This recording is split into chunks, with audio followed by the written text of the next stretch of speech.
Hi, everyone. It is Jan with Nebula Concepts, your holistic life coach. And today is Wellness Wednesday. It is the day that I like to get on here and talk about taking care of yourself, self love, and self care. And I am going to be talking here for the next few weeks on taking care of yourself with food and talk about how food is medicine. And I'm just going to wait here for just a moment and for people to join in with us. So I also started talking about the chakras, and we're going to talk today about foods that are associated with the first and second chakras since I was unable to come on last week. Last week I was having difficulties with Facebook, and but this week I have all technology is working all in my favor. So looks like I have two viewers. Say hi for me. Oh, Paula's here. Hey, Paula, how's it going? And I see someone else is here. Just let me know who it is because I'm using StreamYard and all it will tell me is Facebook user. So just drop your name in the comment. Let me know who's here. I love to say hi to everybody and who I'm talking to. So today we're going to be talking about how food is medicine. This is something that is near and dear to my heart. And it's, I've had, health issues of my own that I have. Hey, Ken, how's it going today? That, I went to traditional physician, traditional medical care, and I was not finding the results that I wanted. And so I turned to natural way of treating myself. And my research led me to finding information on. I was dealing with a gluten intolerance, which is part of an immune issue, something that happens in your intestines. And so I started researching on that in alternative medicines. Food has always been important to me. That's one of the reasons why I went to culinary school and wanted to learn how to cook better. And growing up during the 70s, the health food craze that came out in the 70s and 80s, health food sometimes didn't always taste that great. But with my culinary skills and learning, ingredients from all over the world, I have learned to find ways to make food not only be healthy for you, but taste good as well. And so today we're going to talk about not only the impact of food, but how to make that a whole kind of a holistic experience when you eat. I mean, for a holistic experience for me includes the mind, body, and soul.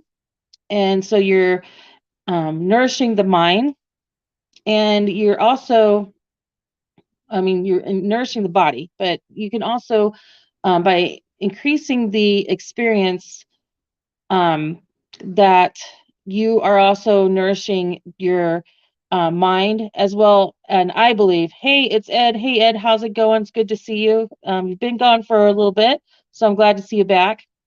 Also, for me, with being in the restaurant industry, um, I learned that I worked in fine dining, and people come in, when they come in to eat, they want to create a whole experience. And that whole experience is the mind, body, and soul. Because a lot of with how the soul comes in is, you're eating towards your beliefs and you're nourishing what your beliefs are. And that's where the soul comes in as well. And I have someone who said that vegan and whole food, plant-based, best thing for me, no sugar. And that is definitely, a lot of people have been going with the vegan whole plant based, and I've given up no sugar. And that is kind of part of what I wanted to discuss today is you have to do what works out best for you, and it's about listening to your body and what your body is telling you. I personally believe in having some animal proteins, and because I do stock what people call broth, because of the collagen that is in there. And for me, I like to have the meat proteins make me feel better, and I listen to my body, and that's what I hear. I feel so much better when I have things. And yep, the soul comes from the effort of the cook as well, and it's what you put into it. It's all about, and that's the main point of today, is that it's about your mindset.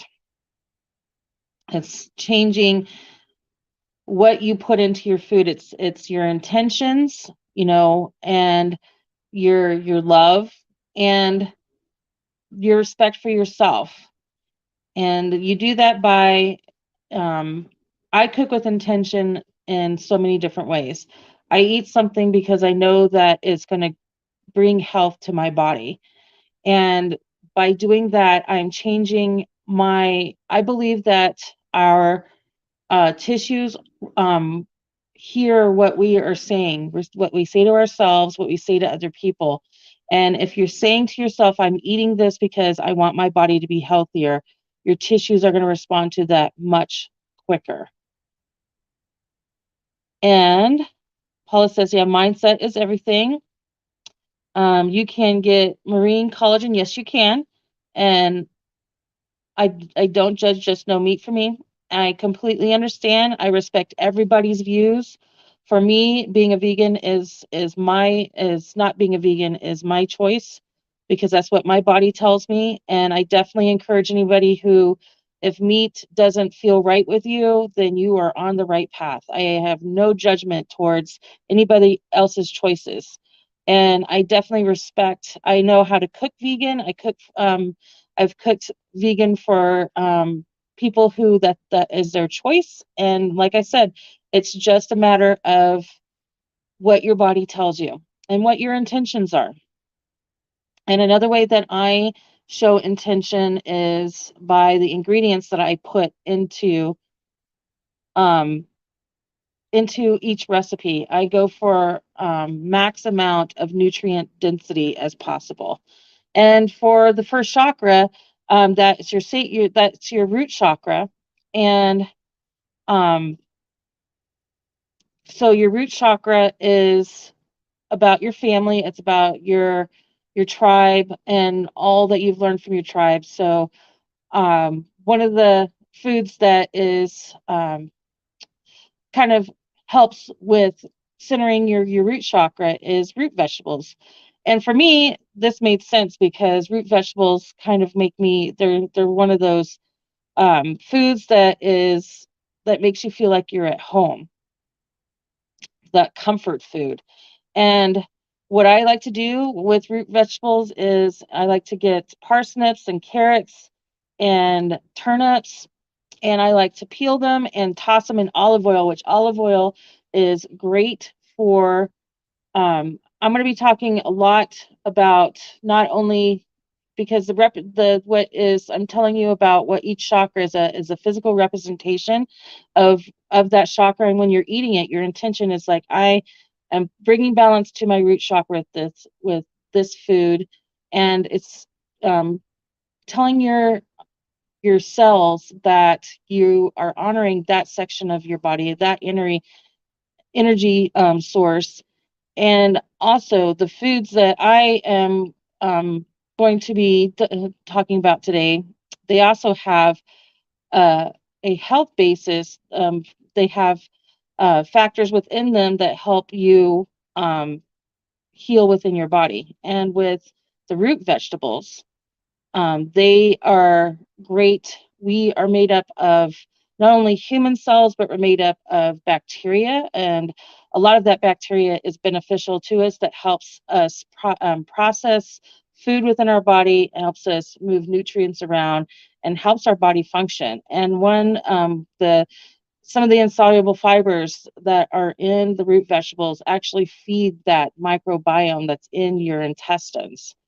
And the olive oil is great because it's an antioxidant. It also has omega-3 and helps with different functions in your body, including um, preventing cancer, as well as helping to reduce the plaque that forms in your blood. So what I do is I like to peel the root vegetables and I toss them in olive oil, some salt and pepper, and I like to roast those in the oven. And it's a great addition to any meal during the winter because it is a winter vegetable. I like to eat vegetables that are in season because they have a higher density of nutrition at that time. And then I will serve them with other whatever main course that I have going. And so those are a great way to, help heal your first chakra, which, if you have any childhood wounds or anything in there, you can make this fantastic meal with these root vegetables, with the olive oil.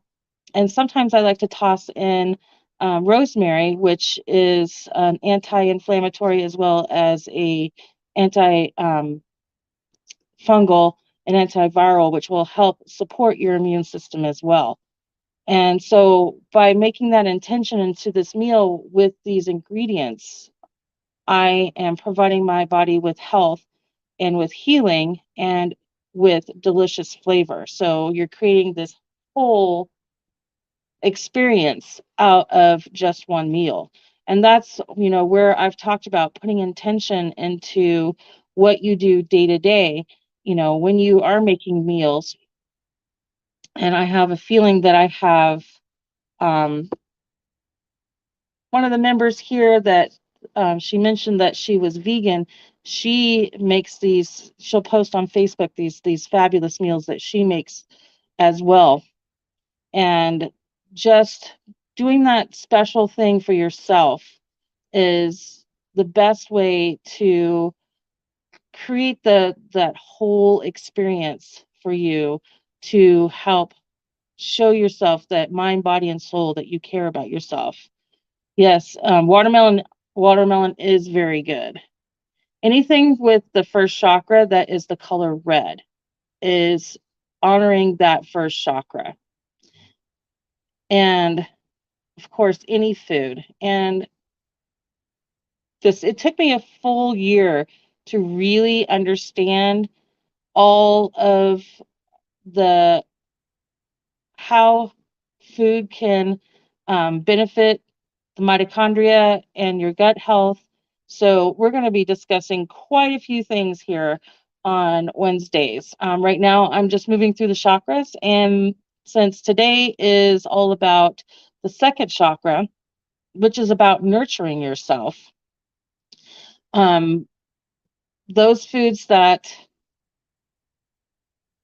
really will represent the second chakra can include flax seeds, pumpkin seeds, walnut, hemp seeds, cashews, and avocado. One of these foods are really important to me because they're high sources of magnesium, and my family actually has a magnesium deficiency, and it causes, fatigue for me and muscle soreness. And so for me, I do consume a high level of these foods. We just had Thanksgiving, so pumpkins are available everywhere. Um, and I eat avocado all the time. I was fortunate enough to be in California this summer and was able to pick up avocados, 25 for $5. So for about a month, I was eating number of avocados. So once again, it's a physical representation of us taking care of these different energy centers, and also that there is important information or important nutrients that are in these that actually support our health as well. So we're getting health on so many levels that when we show our self-care and we create this environment when we eat, that we're putting all this intentions into our food and creating something that is delicious, and also, you know by us showing that we care, we're honoring our spirit as well. And I have some of the comments. It's not what we eat, it's about what we digest. That is true too, which is where a lot of the gut health comes in. Those bacteria really help us break things down. That's one of the reasons why I have problems um, with gluten, is that I didn't have the a healthy gut flora, and so I've been slowly rebuilding that, and my immune system has really bounced back incredibly in the past 4 years. I used to be sick all the time, and I'm hardly sick anymore, and I really attribute it to changing how I eat. It's not what you eat, it's how you eat. And I really put intention into all of my meals and what I eat. Sometimes because we all become busy, it's hard to do. And it's not it's not about what you restrict out of your life, it's what you put into it. And so slowly I have been integrating more of these healthy foods into my diet. And I have definitely noticed a change in my energy level. Um, it's been helping a lot of my pains, aches, and pains in my body. Definitely, I'm getting older. So things like arthritis and joint pain are more of an issue. And I have not been very nice to my body over my lifetime. I've been a very active person and done some damage to my joints. And but my belief is that with these foods you can heal your body, and that is my intention with the collagen and all of the amazing things that food can offer. And that's what we're going to be looking at. Um, Once I get to a place where I can be able to set up to do some demonstrations, I'll be happy to throw some recipes out there and some demonstrations, some cooking videos. Um, and until the meantime, we'll talk about what foods you can start including in your life to help make some changes to help you heal. And that's, the whole intention of living our best life and creating that whole experience with the food and the dining, to where we're including all these amazing healing properties of the food into an experience that is enjoyable, making the food tasty, and a pleasure to sit down to your meal and have this food that is not only supports your life, but it supports your health and supports being a better you. So, all right. Well, thanks everyone for joining in today. And today is Wednesday, so I won't be seeing you till next Monday for um, Manic Monday. Thanks for everyone for joining in. I heard some great discussions today. So glad I had so many people participating. I hope to see you in the future. And if you are watching this later, just do hashtag replay. Let me know you were here. Everyone, I love saying hi to everyone who joins in. And I will see everyone later. You have a good rest of your day.